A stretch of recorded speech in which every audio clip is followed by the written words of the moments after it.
Namaste. Namaste. Please. Thank you. Namaste. Namaste. Namaste. Oh, nice. This way. And this is my office. We have computers, കൂടാതെ net connection. You can check your mail. Oh, fine. Please relax for some time. I will be back Okay. after some time. Kochurani ആ. കാശ്. ശരി. കുര്യച്ചന്റെ house boat നോട്ടൊന്നുമില്ലേ? 2 ദിവസമായിട്ട് കടവിൽ തന്നെ ഉണ്ടല്ലോ.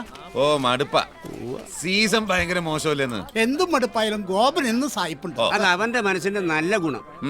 വേലയും കൂലിയില്ലാതെ തിണ്ടിത്തിരിഞ്ഞ് ഭൂമിക്ക് ഭാരമായിട്ട് കിടക്കുന്ന 3 ചേട്ടന്മാരെ ആ പാവം തീറ്റിപ്പോറ്റിനോന്ന് ഒടേ തമ്പുരാൻ അറിയാം. അതുകൊണ്ട് കൊടുക്കുന്നത്. താമസിയാതെ വള്ളം ബാങ്കുകാരൻ കൊണ്ടുപോകും. അതെന്നെ അവർക്ക് ഓട്ടമുണ്ട്. ഓട്ടം നിർത്തിച്ചുള്ള കൊണ്ടുപോകായിരിക്കും. ലോണത്തെ തിരിച്ചെടുക്കണേ. ഗോപാ വാടാ ഇരിക്കും. ശരി. ഇന്നലെ വൈകിട്ട് നമ്മുടെ ബാങ്ക് മാനേജർ മാത്യു സാർ വീട്ടിൽ വന്നായിരുന്നു. ഓസിനോശാൻ അവിടെ വന്ന് ചന്ദ്രേട്ടാ, ഒരു ചായ. നിന്റെ ബോട്ട് ബാങ്ക് ജപ്തി ചെയ്യുന്ന ഭീഷണി. ബാങ്കിൽ നിന്ന് പേപ്പർ വന്നായിരുന്നു. അടയ്ക്കണം. അടക്കരുത്. വിമാനം മേടിക്കാൻ കോടിക്കണക്കിന് രൂപ ലോൺ എടുത്തവന് ജപ്തിയില്ല. ഒരു വള്ളം മേടിക്കാൻ 2 ലക്ഷം ലോൺ എടുത്തവന് ജപ്തി. അതേത് പുന്നത്താങ്കരയിലെ ജനാധിപത്യോ? ഇങ്ങേരിങ്ങനെയൊക്കെ പലതും പറയും. കൈ കാശില്ലാത്തതിന് ഹൗസ് ബോട്ട് വാങ്ങിച്ചതാ ഇങ്ങനെ ഇരിക്കും. നീ അതൊക്കെ വിറ്റ് കടമൊക്കെ വീട്ടി വല്ല കട്ടയും കുത്തി ജീവിക്കാൻ നോക്ക്. നിനക്കൊക്കെ അതേ പറഞ്ഞിട്ടുള്ളൂ. ഓ അതാണപ്പൊ മനസ്സിലിരിപ്പ്. കുര്യച്ചോ, വേലയെടുത്ത് ജീവിക്കുന്നവന് ഇത്തിരി കടവും കഷ്ടപ്പാടൊക്കെ ഉണ്ടാവും. അതിനൊരു സുഖമുണ്ട്.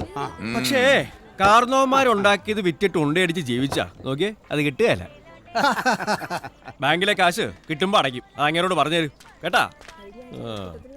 ഗോപ, ഒന്നിങ്ങോട്ട് വന്നേ. മാറിക്കേട്ടാ. അയ്യോ, ഗോവ ചായ കുടിച്ചിട്ട് പോ. അതാ കുര്യച്ചിന് കൊടുത്തേക്ക് എന്റെ വക.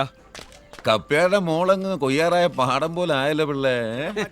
ഓരോ നെൽമണിയിലും കഴിക്കേണ്ടവന്റെ പേരും എഴുതി വെച്ചിട്ടുണ്ട് കുര്യച്ചോ. ഇത് കണ്ടിട്ടാടേണ്ട കണ്ണഞ്ചേമ്പേ. ആലപ്പുഴ ജില്ലയിൽ ഞാൻ വിളിക്കാൻ ഇനി ആരും ബാക്കിയില്ല. അല്ല, ഇന്ന് എന്നതാ പതിവില്ലാതെ ക്ലാസിക്കൽ ഡാൻസ്? ഇനി പുതിയ നമ്പറൊന്നും ഇടാതെ പിടിച്ചു വെക്കാൻ പറ്റുകയല്ല. നമ്പറൊക്കെ കൊള്ളാം, പക്ഷെ വള്ളത്തിൽ വന്ന് ഡാൻസ് ചെയ്യാൻ ആളെ കിട്ടണ്ടേ? ഓ, അങ്ങനെ വലിയ ഡാൻസ് ആയിരുന്നു വേണ്ട. ആ മോഹിനിയാട്ടത്തിന്റെ വേഷവും കിട്ടി എന്തെങ്കിലുമൊക്കെ കാണിച്ചാൽ മതിയെന്നേ. ഇനിയിപ്പോ ആരും കിട്ടിയില്ലെങ്കിൽ താനായാലും മതി. ഞാൻ മോഹിനിയാട്ടം നടന്ന തന്നെ. എത്രയും പെട്ടെന്ന് നാളെ കിട്ടിയാൽ നമുക്ക് പ്രോഗ്രാം നടത്താം. ആരാ ഇത്? എനിക്കുള്ളതാ. ഓ, ഹലോ. ആ, ഇല്ല.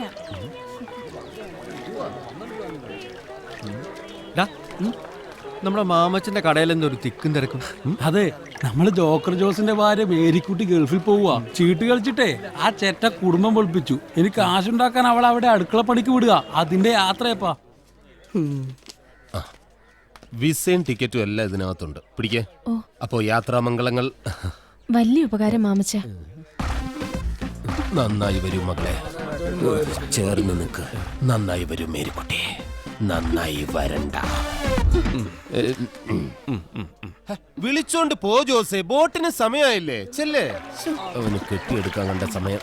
പെട്ടിയെല്ലാം എടുത്തല്ലോ. ആ പെട്ടിയൊക്കെ എടുത്ത് പാസ്പോർട്ടിനകത്ത് വെച്ച. അല്ല, തിരിച്ചു വരുമ്പോ ഞാൻ എന്താ മാമച്ചന് തരേണ്ടത്?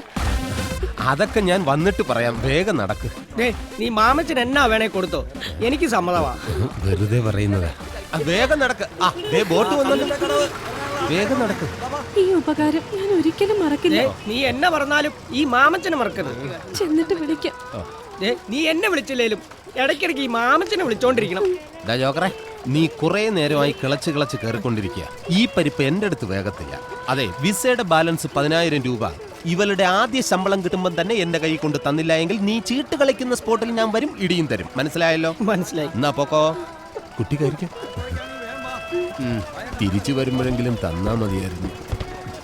കുട്ടനാട്ടിൽ നിന്ന് ഞാൻ ഗൾഫിലേക്ക് വിടുന്ന 18ാമത്തെ പെണ്ണായികളെ. വെറുതെ അല്ല കൊയ്യാൻ പെണ്ണുങ്ങളെ കിട്ടാത്തത്. കൊയ്യാനോ മെതിക്കാനോ എന്തിനും ഏതിനും ഈ മാമച്ചനുണ്ട്. ആളെ വേണോ പറഞ്ഞാ മതി. ഒരു പെണ്ണിനെ വേണം. എന്തിന്? കൊയ്യാനോ മെതിക്കാനോ? ഡാൻസ് ചെയ്യാൻ.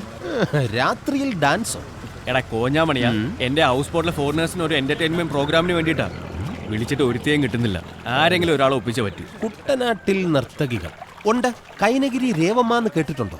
അതുകൊണ്ട് ഒരു നാടകം കളിയില്ലേ? അവരാ വരുന്നേ? ശ്ശോ, അവരല്ല, അവരുടെ മകൾ ദുബായിലെ ഒരു സ്കൂളിൽ ഡാൻസ് ടീച്ചറായിട്ട് പോകാൻ ഇന്റർവ്യൂ എല്ലാം കഴിഞ്ഞ് നിൽക്കുക. എറണാകുളത്ത് വെച്ചായിരുന്നു ഇന്റർവ്യൂ. ഞാനാ കൊണ്ടുപോയത്. അവളെ കിട്ടുമോ? ദുബായിൽ പോകുന്നത് വരെ എന്തായാലും അവള് ഫ്രീയാ. ഈ മാമച്ചൻ ചേട്ടൻ ഒരു വാക്ക് പറഞ്ഞാൽ അവള് വരും. വന്നിരിക്കും. ഒന്ന് വരുത്തൂ. വരുത്തിയിരിക്കും.